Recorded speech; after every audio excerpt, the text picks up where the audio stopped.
এরা হচ্ছে অনিউক্লিয়াস যুক্ত সংশ্লেষণকারী উদ্ভিদ। এদের দেহে হচ্ছে উন্নত টিস্যুতন্ত্র বিদ্যমান। তারপরে হচ্ছে উন্নত টিস্যুতন্ত্র বিদ্যমান। তারপরে এদের কি স্যার ভ্রূণ, এদের ভ্রূণ সৃষ্টি, এদের ভ্রূণ সৃষ্টি এবং এ থেকে হচ্ছে ডিপ্লয়েড পর্যায় শুরু হয়।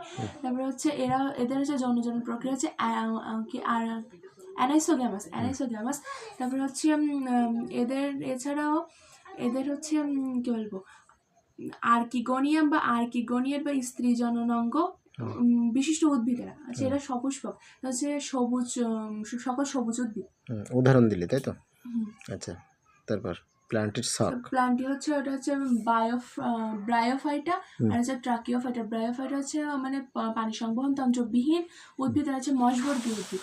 এটা হচ্ছে মানে পানি সংবহন তন্ত্র বিশিষ্ট উদ্ভিদ। এটা হচ্ছে ফানবর্গীয় উদ্ভিদ, আবৃতজীবী আর নগ্নজীবী উদ্ভিদ। ঠিক আছে। তারপরে হচ্ছে রাজ্য 5, অ্যানিমেলিয়া রাজ্য 5।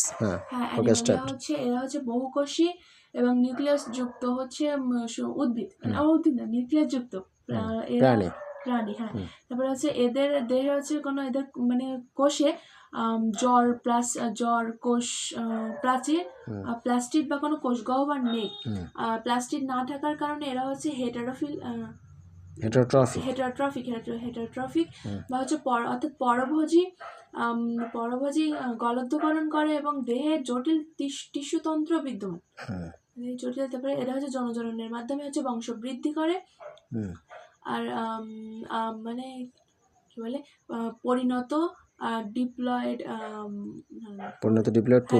পুরুষ এবং হচ্ছে স্ত্রী জননাঙ্গর কি বলে, স্ত্রী জননাঙ্গ মাধ্যমে হচ্ছে কি বলে বংশবৃদ্ধি করে। আর তারপরে হচ্ছে একদম লাস্টের লাইনটা কি ছিল, ভ্রূণ বিকাশকালীন সময় ভ্রূণস্তর সৃষ্টি। ভ্রূণ বিকাশকালীন সময় হচ্ছে ভ্রূণস্তর সৃষ্টি। এটা হচ্ছে প্রোটোজোয়া ব্যতীত সকল মেরুদণ্ডী এবং অমেরুদণ্ডী প্রাণী।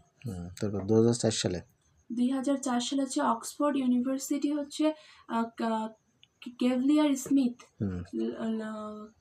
টমাস কেভলিয়ার স্মিথ, ইনি হচ্ছে ওই প্রোটোজোয়াকে দুটি রাজ্য, প্রোটিস্টা এবং কমিস্টা দুটি রাজ্য হচ্ছে বিভক্ত করেন এবং মনেরাকে ব্যাকটেরিয়া হিসেবে হচ্ছে নতুন করে মানে নামকরণ করেন, নামকরণ করেন।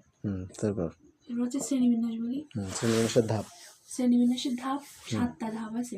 মানে এখানে শ্রেণীবিন্যাসের প্রথম হচ্ছে শ্রেণীবিন্যাসের যে প্রথম যে ধাপ, সেই ধাপে যে বৈশিষ্ট্য থাকে পরবর্তী যে নিচের নামে ধাপে মানে নতুন কিছু বৈশিষ্ট্য আবার যুক্ত হতে থাকে। মানে